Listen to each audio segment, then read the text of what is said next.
What's up, guys? I hope you're well. Today we're checking out 6 tracks Formula One nearly raced at.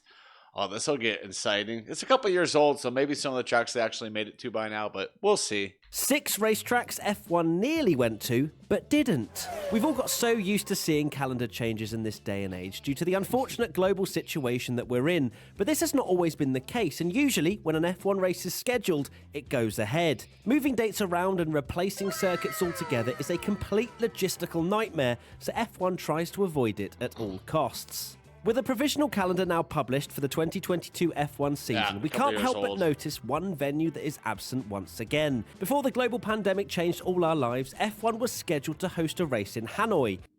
The Vietnamese Grand Prix had a date of April 2020, but well, we all know what happened next. That sucks. With the circuit not featuring on F1's 2022 calendar either, it looks pretty likely we're never going to be heading to Hanoi.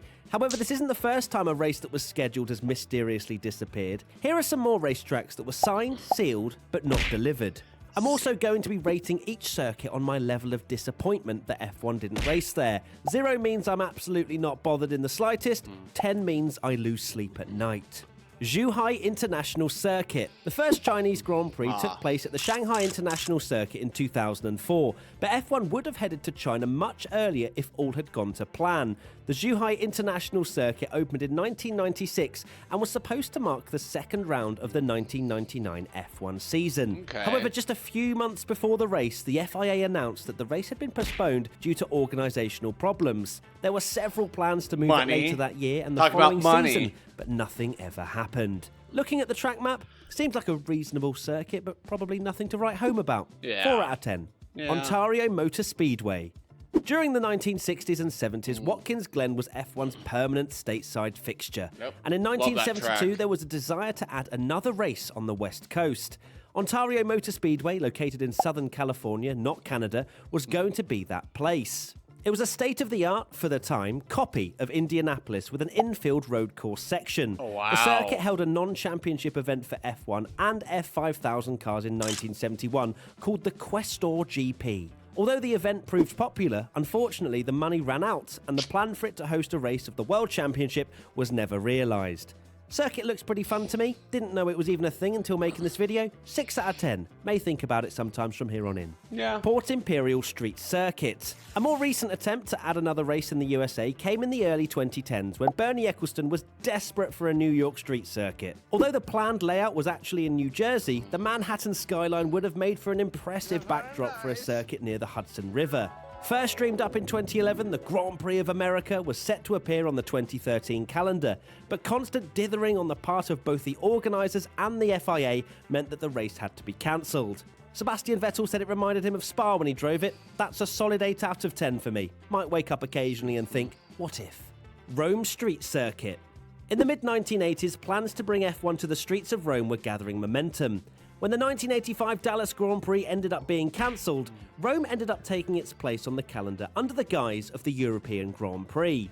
Scheduled to take place in October as a one-off event, the circuit was going to be located on the outskirts of the city in and around the Palazzo della Sport in the EUR area. Although the FIA approved the layout, there was some opposition to the race, and the race ended up being hosted at Brands Hatch instead. It was probably no great loss either. With a predicted average lap speed of 93 miles per hour, the Rome circuit would have been about the same speed as Monaco. Funnily enough, these days, the Rome E-Prix is held in pretty much the same location for Formula E.